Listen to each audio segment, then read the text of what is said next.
Bank, BCS বা যেকোনো সরকারি চাকরির পরীক্ষায় পার্টস অফ স্পিচ নিয়ে প্রশ্ন থাকবেই। তো আমরা পার্টস অফ স্পিচ সম্পর্কে আমাদের নলেজ না থাকার কারণে আমরা প্রায়ই কি করি? পার্টস অফ স্পিচ গুলিয়ে ফেলি। তো আজকের ভিডিওটি যদি মনোযোগ সহকারে দেখো তাহলে পার্টস অফ স্পিচ তোমার কাছে হবে একেবারে পানির মতো সোজা, জলের মতো পরিষ্কার। তো এখানে আমি ৪টা সেন্টেন্স লিখেছি, লক্ষ্য করো। প্রথম আছে Sohel drinks water. I have a water bottle. The fish live in water. I water my garden. তাহলে প্রত্যেকটার মধ্যেই ওয়াটার রয়েছে।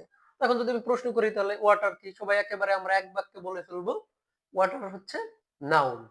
আসলে প্রত্যেকটার মধ্যেই এই ৪টা সেন্টেন্সে আলাদা আলাদা ভাবে আলাদা আলাদা পার্টস অফ স্পিচ হিসেবে ওয়াটারটা ব্যবহৃত হয়েছে। তো চলো একেবারে সামান্য কিছু শর্টকাট দেখেই আমরা এই ওয়াটারটা কোন সেন্টেন্সে কোন পার্টস অফ স্পিচ হিসেবে বসেছে সেটা একেবারে তোমাদের কাছে সহজ করে দেব। প্রথম সেন্টেন্সে আছে সোহেল ড্রিঙ্কস ওয়াটার।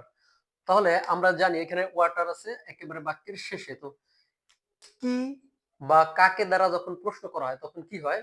অবজেক্ট পাওয়া যায়। কি বা কাকে দ্বারা যখন আমরা প্রশ্ন করি তখন কি পাওয়া যায়? অবজেক্ট। যেমন সোহেল ড্রিঙ্কস ওয়াটার। সোহেল কি পান করে?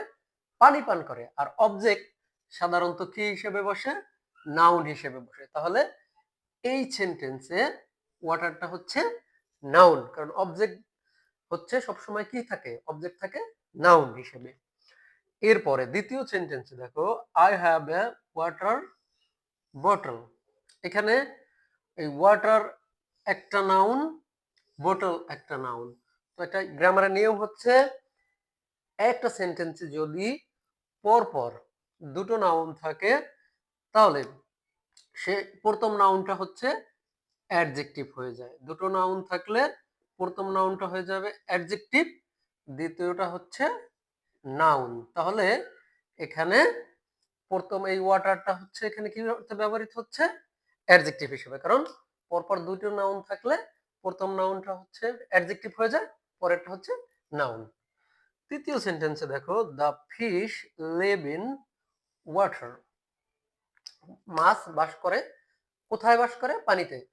একটা শর্টকাট নিয়ম হচ্ছে হোয়ার, হাউ, হোয়াই ইত্যাদি দ্বারা প্রশ্ন করলে অ্যাডভার্ব পাওয়া যায়।